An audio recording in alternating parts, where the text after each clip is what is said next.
second down after the penalty. Play action. Goff with time. Goff with Higbee open in the end zone. Touchdown Rams. Number 3 today for Tyler Higbee. You talk about when you play man, where do your eyes have to stay on your man? You disregard run. You're vulnerable to any type of play action. Nathan Gary's going to get caught up right here with Higbee. And it's just a throwback. And we talk, everything's off the same look, right? This is a throwback bootleg.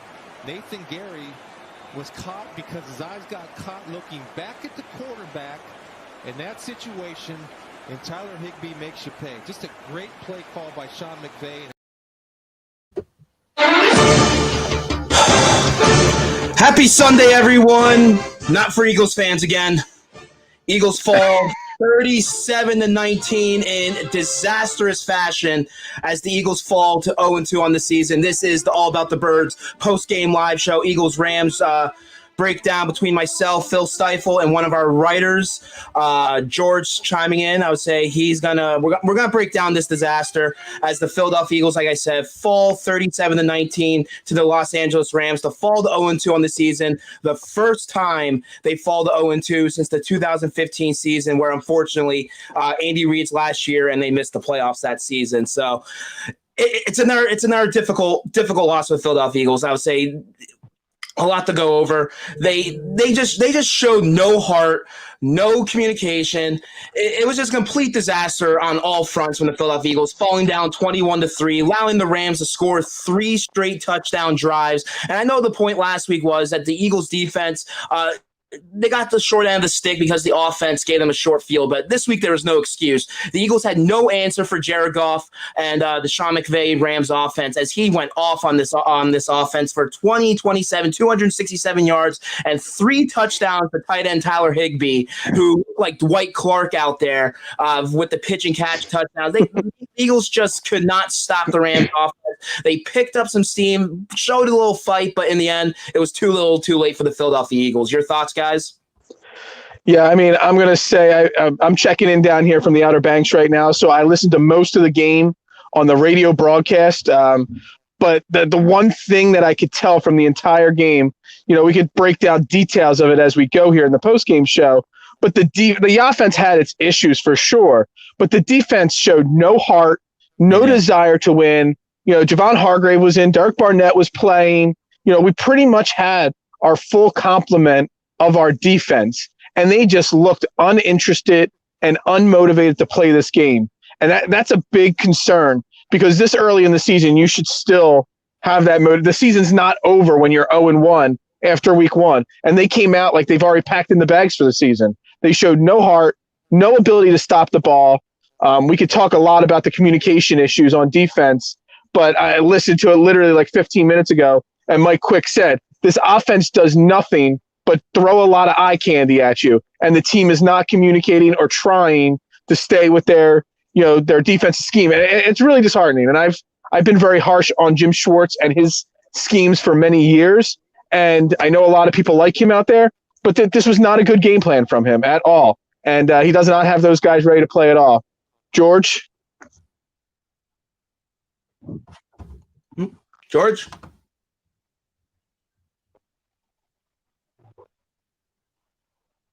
Well, I don't hear George.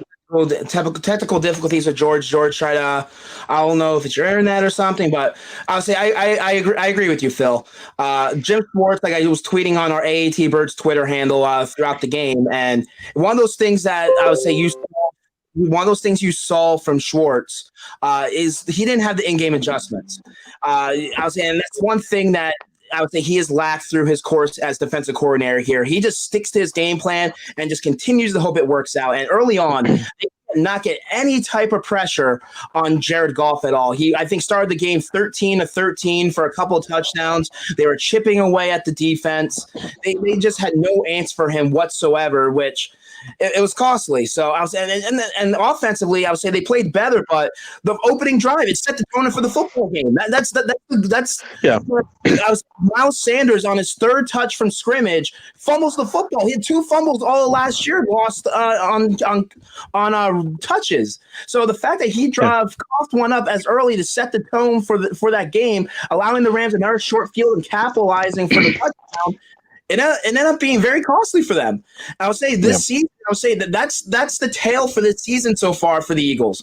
Turnovers have killed this football team. In 5 turnovers this season, the Eagles have allowed 24 points off of turnovers. You're not going to win football games if you're losing the turnover battle, giving teams short field, and allowing them to capitalize. Luckily, on another turnover, they only allowed a field goal, which kept them in the football game, but I'll say you have to be fundamentally better. You have to have discipline. You have to make sure you're not having these type of mistakes. And I would say Wentz, he played better, but there were still times of miscommunication. You were saying on Wednesday that the one key to this football game was, and that all the coaches were saying all season, was communication. There was times where there were still times where he was overthrowing receivers, or receivers were running wrong routes or dropping passes. I don't know if it's mentally or if it's the coaches not preparing them for this football game. They have to get better. Now you start the season 0-2 with a very tough stretch of football games over the next couple weeks. You are still in the thick of things. I don't know the score of the Cowboys game at the moment, but they were losing, and they probably did lose that game. And the Giants were in a close battle with the Bears. No, go ahead. No, I was going to say, talking about the defense, and all, I'm going to talk about the offense for sure, and Carson Wentz. But something I heard just a few moments ago before we went live is that the Eagles have 1 sack so far this year, and it's Brandon Graham earlier today, I think. You're not going to win football games when you cannot put pressure on the quarterback, and the fact that a team that's got as much money invested in their front 4 as they do. Derek Barnett was in there, Hargrave, Malik Jackson. You got all those guys, and of course Fletcher Cox, who I know Johnny loves to, talk about his overpriced contract and all. You're not gonna win football games when in the first 2 games of the season, one of the highest paid spots on your team has 1 total sack. That's just not good. Not good at all. Especially since that's supposed to be the strength of your defense. We've been talking all offseason going into this game how great this pass rush was going to be, especially in adding Hargrave. You have Fletcher Cox, Brandon Graham in there. And I would say, surprisingly, a move today that I would say Jim Schwartz decided to do. I don't know if it was Jim Schwartz or Doug Peterson, but Josh Sweat started over Derek Barnett. So I don't know if it was due to Barnett's injury. They wanted to relax him in there, but he was active for this football game. And they started with Josh Sweat, who I would say was getting a little bit of pressure. But like you said, they have to hit home. They have to rattle these quarterbacks. They can't allow them too comfortable in the pocket, because you saw how exposed our secondary was. Cooper Kupp was in the slot. I would say whether it was Avonte Maddox on him, Nicole Roby-Coleman, no matter who it was in there. Cooper Kupp was finding separation against a man-to-man or zone coverage. Whatever the hell Jim Schwartz designed out there, they were exposing it. And they just allowed the Rams offense to move up and down this football field at ease constantly. Let me see how many yards they gave up. And the one big key, especially defensively, they could not get off the field on 3rd down. I think the Rams started like 5 for 5 in the game at one point, ended up finishing 7 for 12. 30 first downs in the game. They ended up with 449 total yards on 10 drives, averaging 6-7 yards per play. That you're not going to win football games if you're allowing opposing offenses to move the football like that. I know the defense they showed a little bit of heart. They were able to make a couple of stops to keep them in this football game, but in the end, they fell asleep at the end. And what's extremely disappointing watching that game, I know you had to listen on the radio, you did not see like one guy step up, get in each other's face, have some type of huddle or rally. They looked lost on that. They looked lost on that sideline. And what happened with? I was saying, what happened with Malik Jackson? They were talking on the radio something about Malik Jackson getting up in somebody's face. Yeah, I think he was the only one that did something, and I think I missed. I was tweeting, or I was in something happened. I missed that, but I did hear that as well. But besides that, you expect a little bit more leadership from this football team. You expect something from Carson Wentz. You expect something from Doug Peterson. I would say he was a little testy this week of how they need to play better and get ready for football games. Granted, Dougie P had a better game plan this week. That's the one positive from this football game. He went out there. They got Miles Sanders back, minus the fumble. He played pretty well this game. And I would say the pass protection up front. We were talking about how Aaron Donald was going to be such a force this week. He honestly, for the most part, was not really a big factor in this football game. There was a couple of pressures he got on Wentz, the force him to roll out or force him to throw a ball away, which surprisingly, I would say we saw that this game. Last week, we didn't see any of that. So the fact I would say there's a little bit positives where the offensive game plan, but it came down to execution. Offensively, defensively, they just could not get the job done. And I would say you expect better from this football team because there was somewhat high hopes for them at least to make the playoffs. And now them to start to 0-2, I think the percentage for a football team to make the playoffs is like 11% after starting the season. I saw that earlier today. 89% of the teams that start 0-2 miss the playoffs. So George, can you hear us, George? Yeah, I can hear you. Can you hear me now? Yeah, we can hear you now. Why don't you give us some of your thoughts there, initial reactions? Yeah, well, definitely it wasn't on the offensive line this time. It was based mostly, just like you guys covered, on the defense. So it's just frustrating. The difference today with the offense was Miles Sanders was back. He made all the difference. But Wentz was still inaccurate at times. He's killed 3 drives that I could count today, twice by floating the ball, once after the other, 2 separate plays. And then it's just momentum. As you guys know, momentum is huge. One play can make such a difference. If we'd scored rather than him throwing that interception, that changes it. We win that game. Yeah. Yeah, it definitely the momentum instantly right from the get-go with the Miles Sanders fumble. I was at a bar down here in the Outer Banks watching the first half of the game, and there was quite a few Eagles fans at this bar. And that you could just hear the energy in this bar literally on the 3rd play of the game, just completely empty out of that bar. And I know he had a good game, and our offense is obviously 100% better with Miles Sanders as our lead back versus Boston Scott. But you just can't fumble the football on the opening drive. You just cannot do that. You're setting your team up for failure. They went in, scored instantly there. The game pretty much felt over at that moment. And I know it wasn't, but it kind of felt that way. Yeah, and it's one of those games I would say you kind of hope that you saw a little bit more from this football team. You expected them to have everything rolling, and it was just very unfortunate. I would say the see the type of performance that they put out there. I would say offensively, they were able to move the football a little bit better. You expected a lot more from Carson Wentz. Like George said, there are plenty of times where he was erratic, and there was times like where he missed plays. But I would say also the receivers. There was a couple of plays where I would say, like they brought up in the broadcast, if the receiver touches the ball, he should come down with it. If you want to get involved with our All About the Birds post-game show, you can comment on our message board. You can also give us a call, 678-861-0862. If you want to get involved, we want to hear your reaction from Eagles Nation. What do you blame for today's loss? Who do you think could have done better in this game for them to win this? For them to come out with a winning outcome. So we want to hear from you. If you want to give us a call, what's the number again? 678-861-8062. So here's something that I. Oh, okay. There we go. So first here, we're really gonna test this out right on the go here. I'll say it's not. Hang on. Hang on, whoever's on hold there. Let's call back. Oh, we're gonna call them. There you go. Yeah, this is live. This is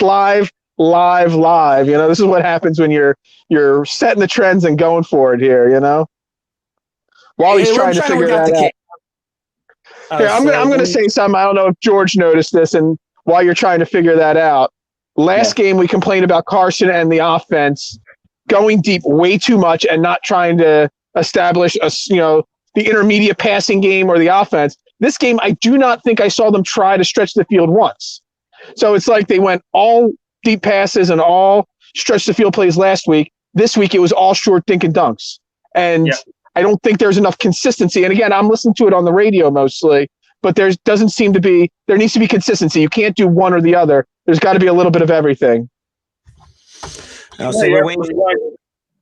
I'll say we're waiting for Doug Peterson to come to the podium to address the media on today's loss. So once that happens, we will carry his press conference as well as Carson Wentz. So make sure to stick around. Again, this is the AAT Birds post-game live show. The Philadelphia Eagles fall to the Los Angeles Rams 37-19 and fall to the season 0-2 if you're just chiming in. We want to hear your comments. We want to hear your reaction. Give us a call. Sorry. I hate this whole new thing. Obviously, it gets rid of it. 678-861-8062. 678-861-8062. Hey, you're on All About the Birds post-game live show. How's it going? What the heck? Oh, I have to accept it. That's the problem. It's this new cell phone technology, you know? It's a new invention. Hey, you hear us? Jesus. Hang in there. Whoever it is, hang in there. John, just trying to figure it out. This, for some reason, I'm connected to the Bluetooth on the thing, and it's not picking it up for some stupid reason. I don't know why. Maybe we should have tested this out before we went live with it all. But I'll say, and where did the Eagles go from here? That's the real question. I would say you thought week one that was a game that they would have won. You thought week two this was a game that they probably should have came out and won with their backs up against the wall. But unfortunately, it wasn't the case. So I'll say if you guys want to mingle for me, I'm trying to figure this out. I'll say someone keeps on calling. Back to what I had said, Jeff or George. What did you see? Exactly what I felt I heard on the radio, that there was no attempt to stretch the field at all today. There was only one attempt that I can remember where he went deep. But again, it comes back to the whole thing. We seem to be very, very erratic in terms of you didn't even hear Deshaun Jackson's name until the second half. And then all of a sudden he took off and he started being targeted all the time. And it just seems like we're always reactive. And we went through that period last year where one game the defense would show up, the next game the offense would show up, and and they keep swapping, and they never both turned up. I remember us all saying at the time, if the offense and the defense would show up at the same time. And it's just the same thing is going to happen this year that we saw last year and we saw the year before. And what I don't want to see is I don't want us to make the playoffs again because we're the best of the worst, because we're in the NFC East. And that's probably what's going to end up happening again. Yeah. Yeah, I mean, obviously, a lot of us expected them to go 3-1, something like that, in the first couple games of the season, and that's just not the case. This team is not as good as our, over-optimistic hopes had been. And when you look at the way they played the last 2 weeks, there's just no. I mean, even next week against Cincinnati, I don't know if you guys watched that Cincinnati-Cleveland game. I watched a little bit of it. How are we even going to be able to, if we can't stop this teams like this, we're not going to be able to stop Cincinnati either. They got a great running back. They have great wide receivers, a young quarterback that's playing with confidence. It's pretty disheartening 2 weeks into the season. It's a great way for me to start my vacation, with a terrible loss like this. I don't know.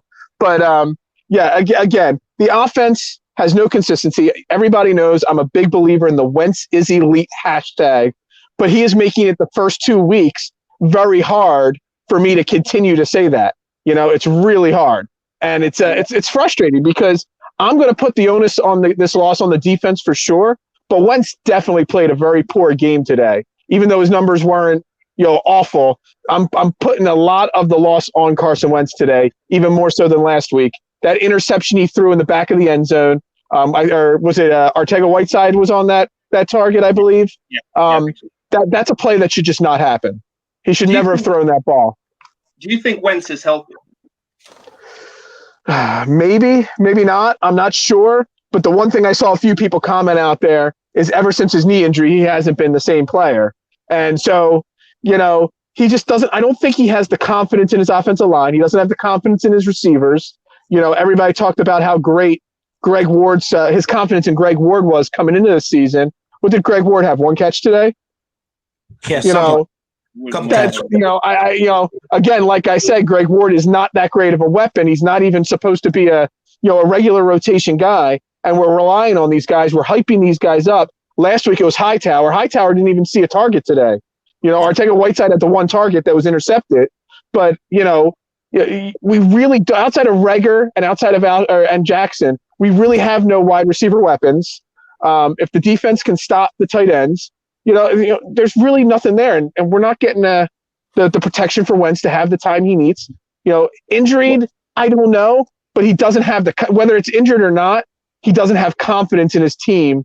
So he's feeling the pressure and he's pressing a lot. So I think that's where it comes. He did have the time today to throw, but if you don't have this in your offensive line, you think he'd be getting out of the pocket and throwing on the run. But he's doing that. He hasn't done that in 2 weeks. And he had some injury in camp. Go on. That's a design on offense there that Doug Peterson, what he said last week, it wasn't part of the flow of the game, designing rollouts and stuff like that. And I think that's a bad comment there. I don't think that's necessarily true. And maybe they're just trying to protect Wentz by not calling those kind of plays. I will say, I think I got this figured out. I will say this is the AT Birds. Hey, what's up? You're on the air. What's going on, fellas? Oh, what's up, Peanut? I was wondering I've been trying to get through, man. What's up, Phil? What's up, buddy? The lines are busy. Everybody's trying to call in at the same time, I'll say, Peanut, what were your thoughts on today's game? My thoughts stayed the same from the beginning of the season till now. I don't think Carson Wentz is elite. I think Doug Peterson has a subpar defense. And I honestly, game planning and adjusting is not a good thing that the Eagles are doing right now. Am I wrong? Who do you blame for that, though? I'll say, do you blame Doug? Do you blame Howie? Do you blame coaching? Who do you blame for this catastrophic start to this season? I blame everybody from the head on down, from Howie, all the above, all the way from the top, man. Honest to God, Lurie, Howie, Peterson, and especially, I'm gonna be honest with you, Carson Wentz. Don't say that to Phil. That's Phil's boy. He's still elite. Yeah, I still hashtag the Wentz is elite. It's just he's making, and Peanut's making a good point. It makes it very difficult to continue to say that over and over again when he puts up 2 stinkers like he did the first 2 weeks. Well, especially that interception, I'll say, first off, you're throwing the J.J. Arcega-Whiteside. You never throw the J.J. whatsoever when it comes to touchdown. But I'll say, Peanut, hang on real quick. We do have Doug Peterson as he heads to the podium to discuss to the media about today's loss. You got to turn that volume down. Can you explain to us the decision not to accept the field goal after the penalty instead of going for it on 4th and 3? Well, at that time we had some momentum. Took the ball down. It was going to be like a 4th and 3, I believe, and wanted to keep it, to a one score game at that particular point. It felt like we had some momentum and made the choice to keep the points on the board.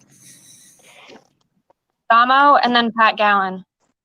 Yeah, Doug, I think they ended up with 191 rushing yards. For a play action team like that, that obviously is tough. What was the biggest problem dealing with their run game today?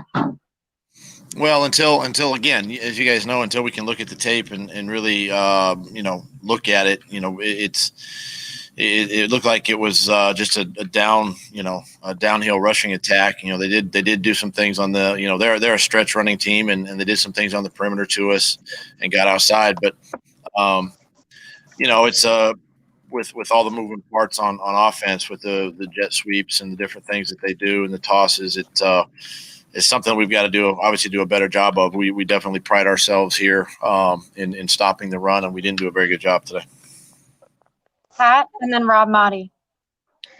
Can you take us into Carson's interception in the end zone? That seemed like a big momentum changer. What did you see there, and were you able to discuss that with Carson?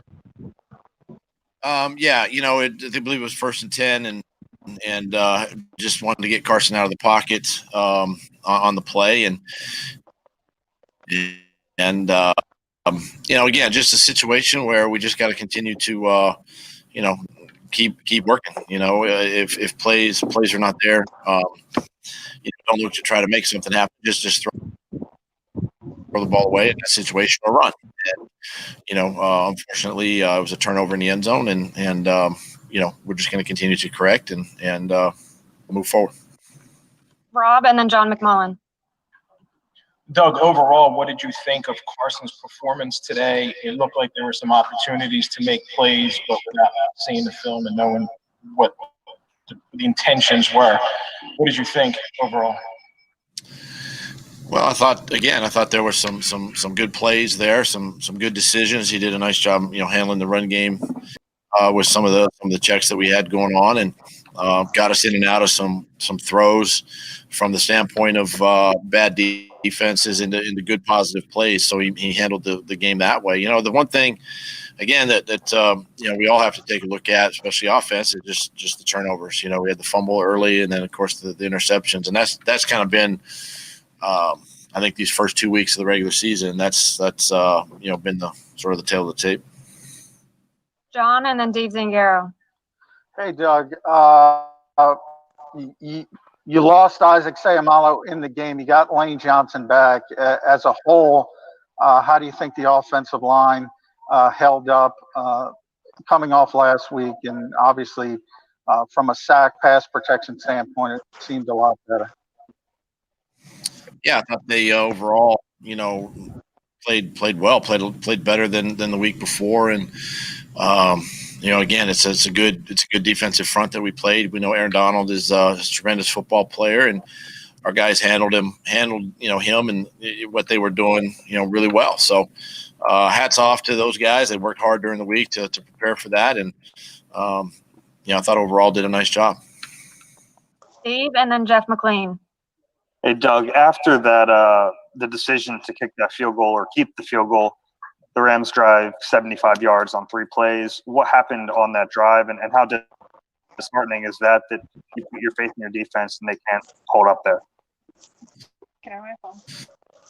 Well, I mean, that's the thing. We had some momentum. We got the 3 points, and I believe we got it, 5 or 6 point game at that particular time, something like that, and. Really felt like the momentum was on our side, and defense was eager and ready to go back back out on the field, which just needed to find a way to get a stop at that particular time and get the offense out. And that's the one thing we'll take a look at, and we've got to do better there. We've got to coach it better and play better in those situations where everybody understands that you get one stop in those situations and give it back to your offense. You got a chance to take the lead in maybe the next possession. Jeff McLean and Tim McManus. Doug, Deshaun Jackson wasn't targeted in the first half, and then it seemed like you guys did a job. We're conscious of getting him involved in the second half. What was the meaning, or why wasn't he involved so early? Well, we had a couple things designed up early. Ball just didn't go his way from a progression standpoint. Made a conscious effort at halftime as one of our adjustments to get him going in the second half, and felt like we did a good job there. He's an explosive guy that can make some plays. So a little bit was the coverage. Other times it was play design. The ball was going somewhere else, but we'll continue to get him involved with the offense. Tim and then Chris Franklin. Hey, Doug, what went into the decision to bring Jalen Hurts up to the number 2 QB this week after having him inactive week 1? And then what did you see of the 3 plays that got him in there? Well, the decision, we always do, what we feel sometimes is best for the football team each and every week. And we felt this week with him up, they could give us an opportunity to possibly use him, in those situations that we did. And obviously he went in, executed them well. And, it's a starting point we'll evaluate each week. Chris and then Martin Frank. Hey, Doug, it looked like you guys had about 6 or 7 passes that went about longer than 15 yards, and it looked like a lot of stuff was underneath. Was it a concerted effort heading into this week to try to go with the short passing game, or was it something that the Rams secondary and back end did to prevent that from happening? Yeah, I mean, it's a little of both. The other thing too is, when you got such a good player, Aaron Donald, on the other side, you want to make sure that you're not back there necessarily holding the ball or having lengthy route where it's more 5 and 7 steps. So the quick passing game, get Carson on the edge, movement stuff, to allow him to see the defense. And we had some success there in the first half with that. And kind of came out in the second half and did the same thing. Again, got Deshaun involved a little bit more, but it's week to week. The way game plans are constructed, we just today just didn't make enough. We need to hang on to the football a little bit better. Time for two more, so let's go Martin and then Nick Fierro.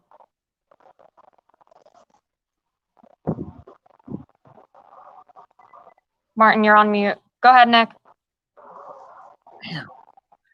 Hi. Hey, Doug, how concerned are you about the defense going back to the second half against Washington? I mean, you guys have allowed 64 points in the last 6 quarters. Well, listen, it's it's not about one player or one unit. The offense has to do their part, obviously, and not turn the football over. And we got to put points on the board when we have opportunities. Field goals are great, but when we get into the red zone like that, it's we got to come away with more scores, touchdowns, and then the defense has a part in that too. I mean, they pride themselves on getting off the field and trying to help the offense. These things go hand in hand. It's not one unit, one guy. It's things we got to address. We got to address them quickly. Last one here with Nick, and then we'll get Carson in. Oh, hi, Doug. Just staying with the defense. You've had a lot of turnover over the last couple of years, with a lot of your key players. Most recently, Malcolm, Hill. You think things are maybe starting to catch up with you, and you need to get these new players more up to speed? I didn't understand. It's like the turnover of players? I don't understand the question. You've had a lot of defensive turnover over the last couple of years. You're replacing some key players. Malcolm, most recently, Camus Hill. You've had some guys, in the year before. Is this kind of caught up to you think? No, I mean every year you're going to have turnover. I mean that's just the way this league is, and the way the business goes. For us, we do have some young players in some of those roles, right? I mean, you look at linebacker, there are some young players there. Receivers, we got some young players there, and we're playing, with some young offensive linemen. So, I mean, that's going to happen. That's part of this business, and we can't. I don't think you can just hang on the fact that these guys are young anymore. I mean, we're coaching them each week, and we're getting them prepared to play, and now they just have to go out and play games. The more obviously game experience they get, the better they get, and these players will help our offense and also help our defense. One of the areas you're seeing some of the young players shine is obviously on special teams, and they're doing a heck of a job there. Coach. And that is Philadelphia Eagles head coach Doug Peterson after today's loss, discussing that. And I would say the one thing I took from that press conference was the one question about them allowing he said 64, 66 points in a game. Yep, the last 6. Yep. That's ridiculous. How are you going to win football games giving up 66 points in a game and a half? You had 6 turnovers in 2 football games. Carson Wentz, who had a total of 7 interceptions last season. He's on pace now for, granted, I understand he's not going to have 2 interceptions every game, but he's on pace to have 24 interceptions this season. As much as you I would say he starts to play better. He starts to be your leader. He's your franchise quarterback. You gave him a huge contract for a reason. And also, it's on Doug Peterson. I understand he coached a little bit better today, but he still got out-coached. What was the reasoning behind Doug Peterson going for it on the 2-point conversion? I know I got a little slack from a couple of our followers on Twitter saying, well, it's a mood point at this point because it's early in the game. They can still come back. And there was a bunch of other things that factor into them losing that football game, which I completely agree. But I understand Doug EP being aggressive, but in that point, why are you going for 2? I understand it makes it a 1-possession football game, but you still have plenty of time to try to come back in this game, which they almost did. And then they ended up allowing a field goal to go down 8 points at one point, which I brought up again. I'll say it's going to come back to Doug EP's 2-point conversion, which it ended up not really mattering, but he has to be better as a head coach. I understand he's trying to out-coach, and he feels he's putting his players in the right position to win games. He's not in the first 2 games of this year. He's not doing it. I know there was a whole coaching tree the coaching rankings in the offseason. And I would say we were giving a lot of people a lot of slack for having Sean McVay ahead of Doug Peterson. Today proved that Sean McVay was the better coach. I don't agree that he was the better coach today. He was the better coach today. He did not out coach Doug Peterson. Doug Peterson just didn't coach a good game. He's falling into the Andy Reid trap. I got to do a better job of game planning, and he's given a lot of these vague answers that we got tired of from Andy Reid. And I'm going to blame more of Doug Peterson's lack of a game plan, lack of in-game adjustments, Jim Schwartz's issues, that I am going to hype up Sean McVay, because some of those touchdowns, the guys were wide open. That's communication on defense. Some of those plays, that's getting your guys ready to play. That's not on McVay being a great coach. That's on Doug Peterson and the Eagles having an awful game plan and an awful, motivational, whatever you want to call it, to play that game. That's where I'm putting the blame. I agree with you, though, guys. It was execution issues.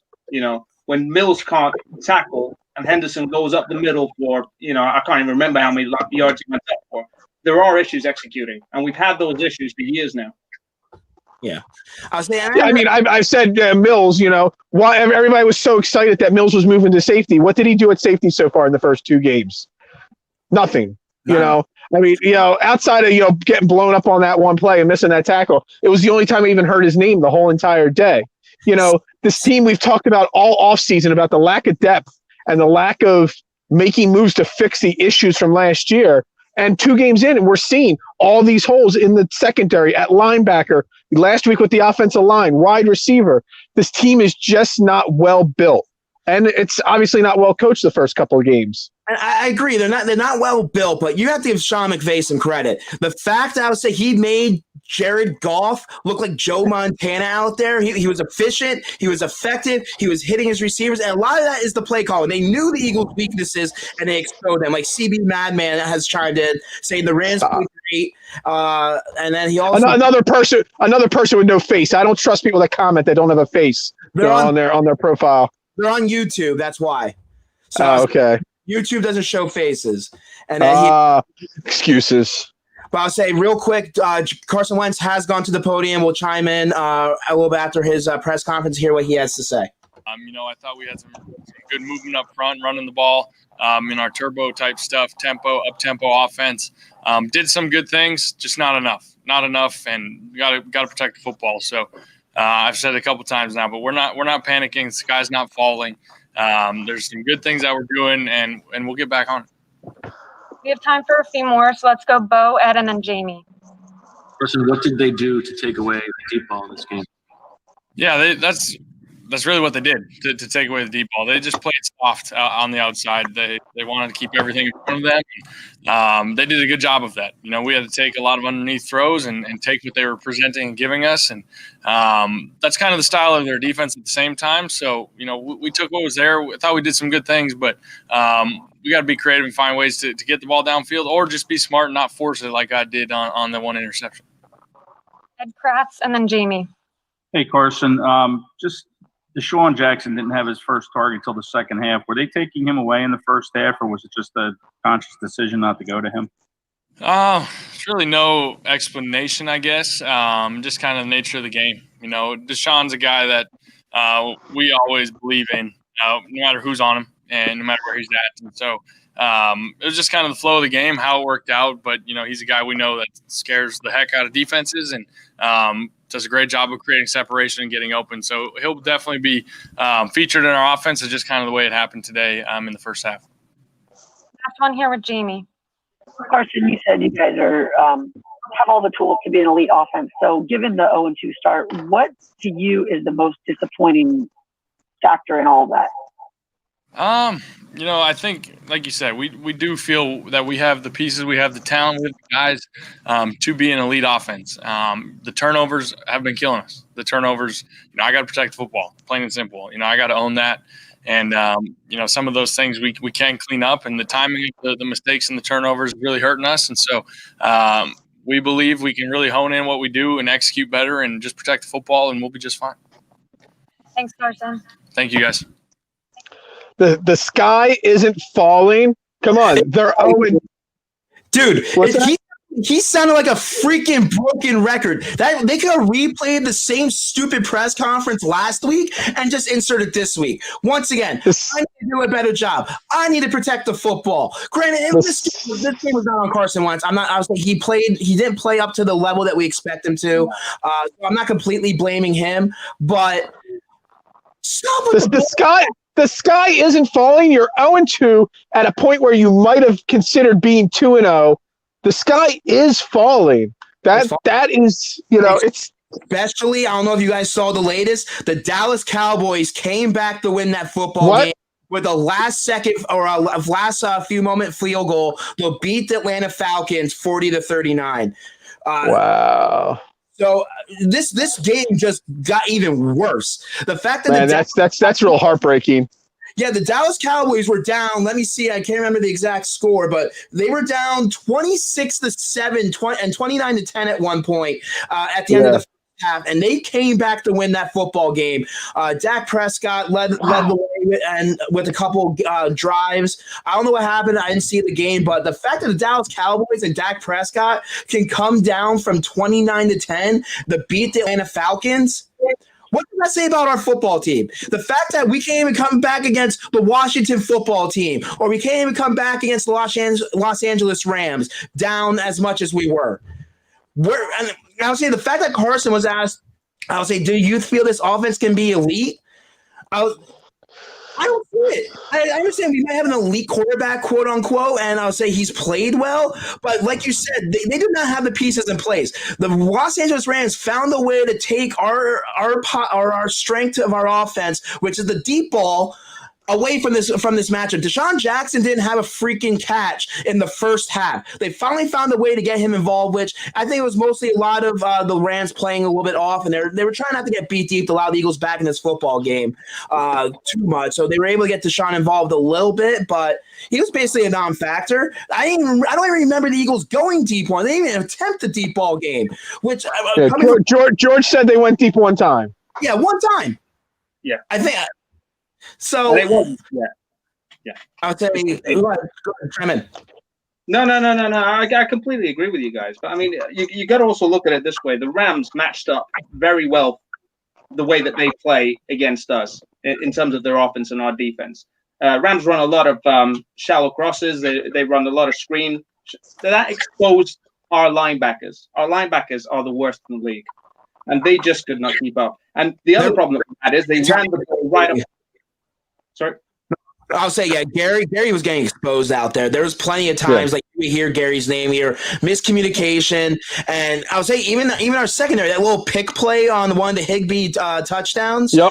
I'll say with Coleman and Avonte Maddox, they need to have better communication and try to realize what the Rams' routes are before they get pick play where a guy's wide open. That, and I'll say the Eagles defensively, they just fell for everything. Like the end route to Robert Woods for the touchdown, they were just, I don't know, they just had nothing game plan. They could not get anything rolling whatsoever to get the Rams off the football field early on.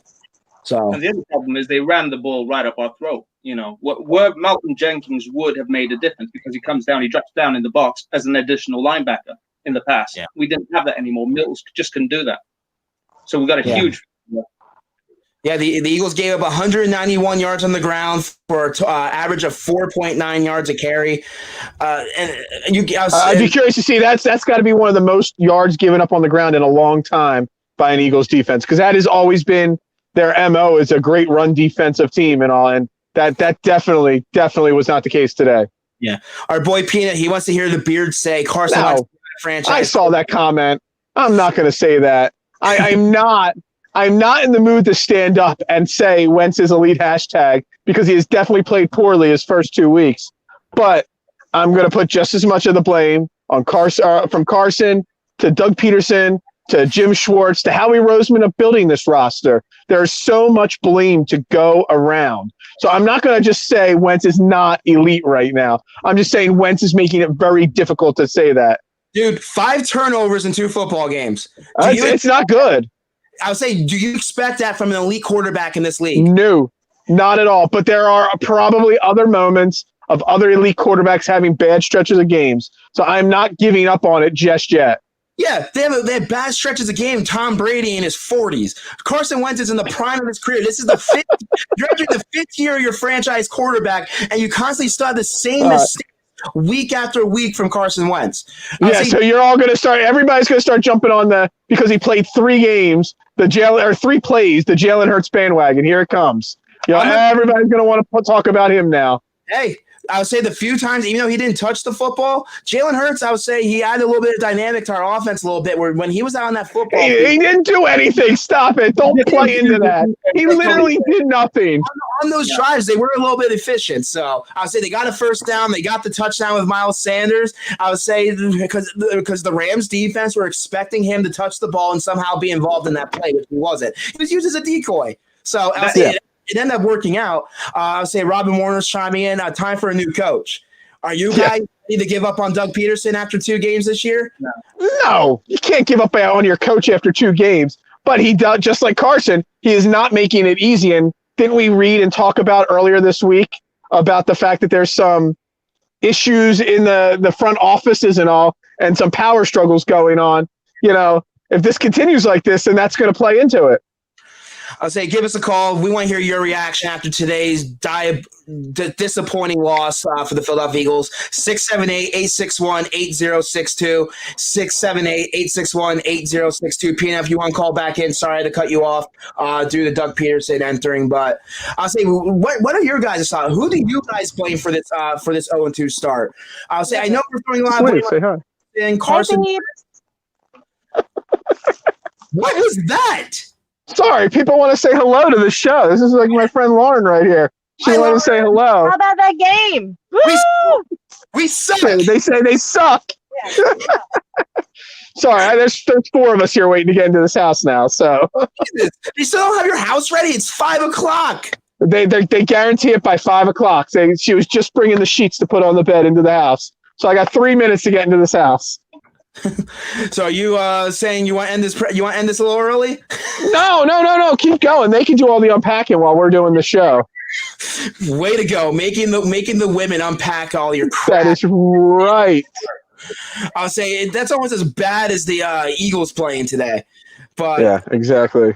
Getting back to my question, I would say the Eagles are 0-2. No one really expected. We expected maybe at least a 1-1 start. Now the Dallas Cowboys win. They're 1-1. Let me see how the other scores in today's games pan out in the NFC East. Washington's currently down 14-0 to Cardinals, so that's good right there. And the Giants, let me see if they won today. They end up losing 17-13. So right now, both teams 0-2.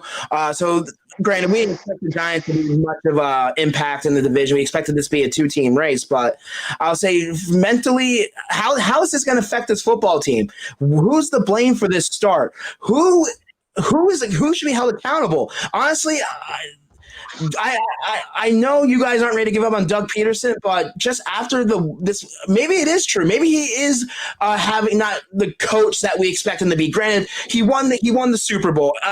We can't thank him enough for that, but that was 3 years ago, and it just seems to, even though the team has made the playoffs the three straight years, you're expecting improvement from your football team.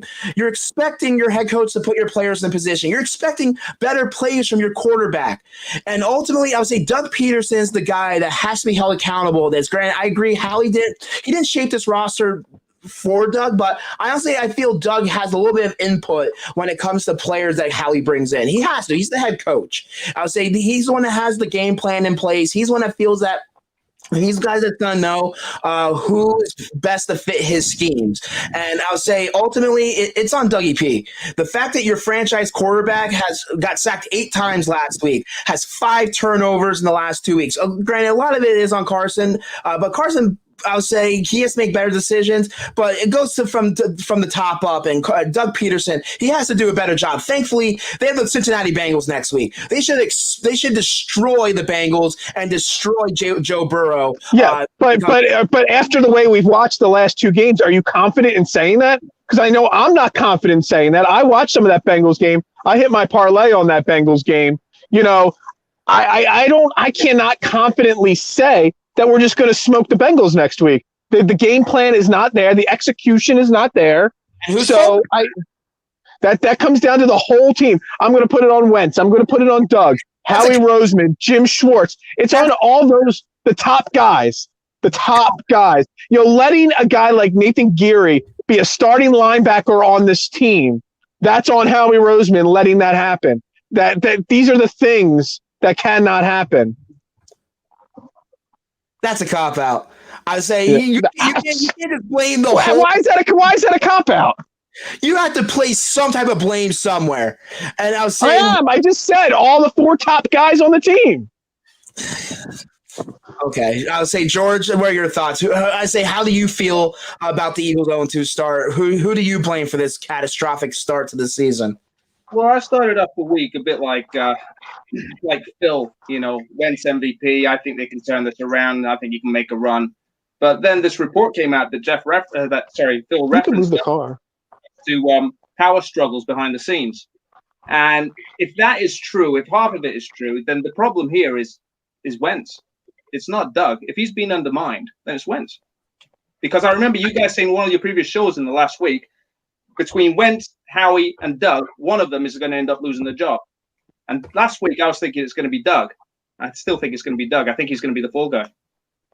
I don't know. I think with Carson, the reason they have that whole clause in his contract that they can get out of his deal out of 2021 makes me think, unless he turns this ship around and goes on a magical run where he throws like 30 touchdowns and whatever and takes them to a deep playoff run, which I was a Wentz guy going into this season. I felt he after that late start last year, where that 4-game stretch run before he got injured in the playoff game, I thought he was going to turn this around, but he's completely changed my feeling on Carson, on him as a quarterback. And granted, a lot of it's the personnel around him. I get that the offensive line is struggling. They lost Isaac Seumalo in today's game, which I'll say Matt Pryor. We were talking about Matt Pryor, why he wasn't getting the nudge over here big, or not even getting a playing time. Actually went out there and played pretty well at left guard for Seumalo today. I didn't see too many points where I would say Aaron Donald was exposing him or anything like that. So maybe with him in there, depending if Seumalo's out for a certain amount of time, I don't know the timetable or how serious is his injury. Maybe this offensive line can start gelling and give Carson the protection. I'll say, how many times did they sack Carson Wentz today? I would say, I don't think it was too many. They sacked him once for 9 yards. So it's already an improvement from last week. We gave up 8 sacks last week, 1 sack this week against one of the best defensive players in all the league. So I would say that's one positive about Doug Peterson this week. I would say someone got a game plan, and I would say you saw a little bit more of that short passing game. You saw a little bit more of the screen game, and it helps to have a running back like Miles Sanders who played pretty well, minus the fumble, which set the tone for this team or for this game. He actually had a pretty decent day: 20 carries, 95 yards, and the touchdown run and a couple receptions. So it's good to have him back, and I would say he opens up the offense a little bit more. And it was a huge shock to see Doug Peterson run the football as often as he did, especially early on, especially from a week ago when they were up 17-0 and they couldn't even run the football with Boston Scott and Corey Clement. So there's a few bright spots heading into next week's game, but you have to have a salty taste in your mouth to go into next week's game being down 0-2, and now the Dallas Cowboys being 1-1 after a huge comeback. And that's all we're going to hear this week. The comparison to Carson Wentz and the Eagles to the Dallas Cowboys and Dak Prescott. How Dak Prescott can lead his team back against the Atlanta Falcons, or Carson back-to-back did not get the job done.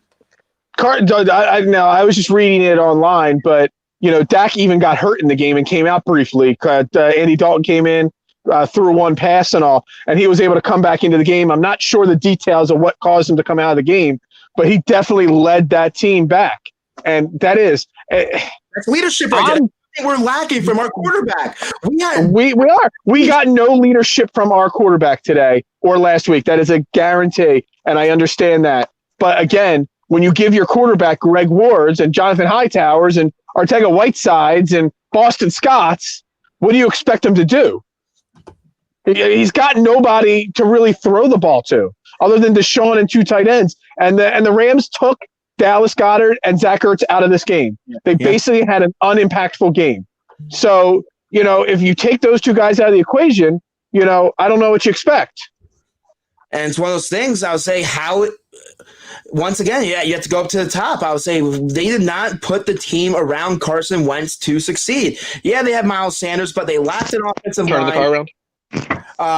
I'd say offensively, they don't have any weapons. Deshaun Jackson had 6 catches for 64 yards, which all came in the second half. Zach Ertz, I'll say they're getting involved early, but they found a way to take him out of the game plan for 5 catches, 42 yards.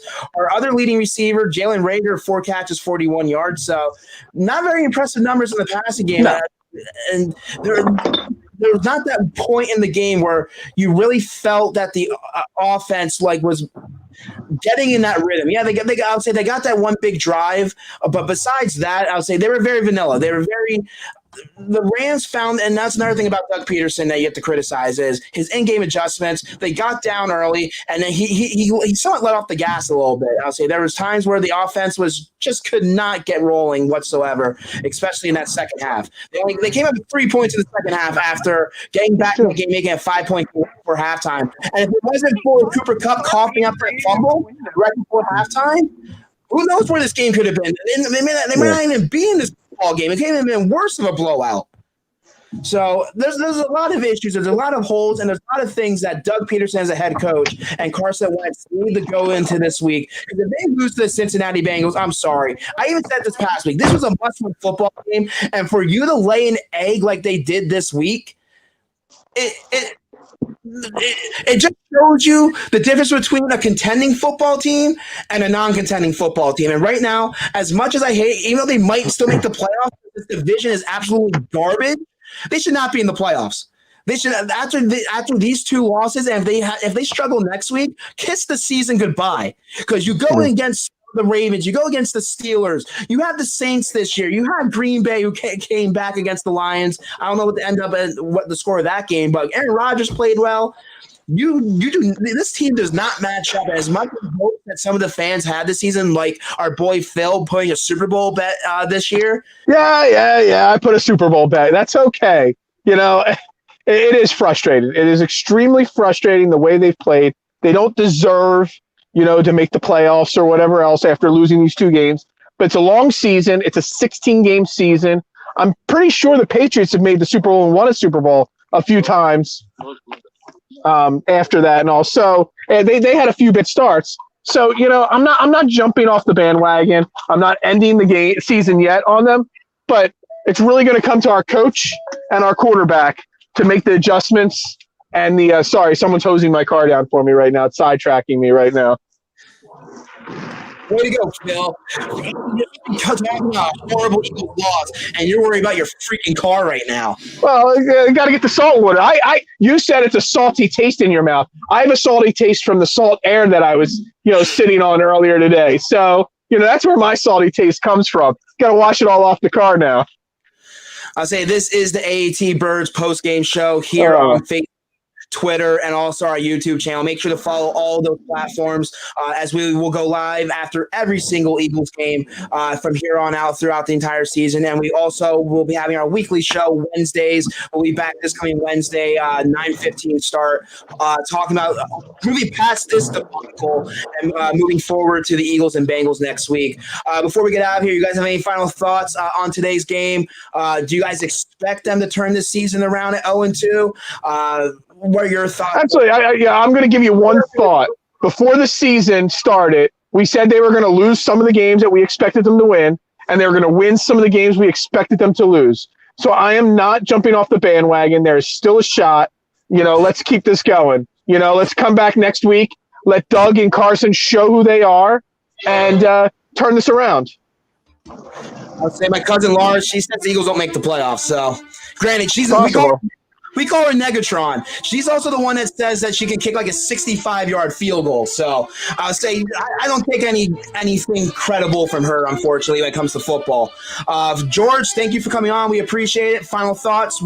I'll say how you feel this season is going to shape up. Well, they kept trying the deep ball last week. This week they didn't try it at all. We got other elements of the game going, like the running game this week. They've got to put it all together in the same game plan. the same time, I think the defensive line has to start performing, like we said earlier. We've invested a lot of money in that defensive line, and they're not doing anything. Cox is the 5th highest defensive lineman in the NFL, and he's just not performing. You have to do something. So it's just about bringing it all together. Again, like Phil, I'm not giving up on it, but it is looking pretty bleak right now. I'm not talking Wentz MVP anymore. Yeah. Rightfully so. I wish I could get that dollar I threw at Wentz MVP back right now. Yeah. I wish I was as optimistic as you guys. Unfortunately, I do see them beating the Bengals next week. We'll discuss that matchup this coming Wednesday, but they just do not match up well. And once again, the one big thing is they got off to a slow start, which what killed them last season. I'm losing my faith in, unfortunately, Doug Peterson. And until he shows me that he can put a 4-quarter game plan in and that these guys can execute and go out there and play the best football that they can, that we hope that they can, I'm unfortunately starting to lose hope. They still might make the playoffs, but once again, it's one of those mood points. Yeah, you're going to make the playoffs, but this team's going to be possibly eliminated in the first round. And I'm not trying to be a negative Eagles fan. I'm trying to be a realist. I have to go out there and give my opinion on these platforms and tell you what I think. And unfortunately, I do not see this team being a real threat in the NFC or possibly the NFC East, depending how it turns around with the Dallas Cowboys. So I see a victory next week, but we'll go from there because it's going to be a tough stretch of games for them. This is the AAT Birds post-game show. Thank you for everyone for tuning in. For myself, Phil, George, make sure to tune in this coming Wednesday as we go live, 9:15 start to discuss the Eagles-Bengals matchup. Make sure to check out our AAT Birds website. George does a phenomenal job with some of his articles as well as our other writers. So make sure to check those out, aatbirds.com. Follow us on Twitter. One of us will be tweeting next week's game, AAT Birds, as well, Instagram, YouTube, Facebook, all those platforms. So unfortunately, we're not talking about an Eagles win. They lose today, dropping 0-2, 37-19, going 0-2 on the season for the first time since 2015, which unfortunately they missed the playoffs that season. So we'll see what happens. Jeff, Phil, George, myself, have a great evening, everyone. Hey, go Birds. Go Birds. Yeah, I wish. Peace.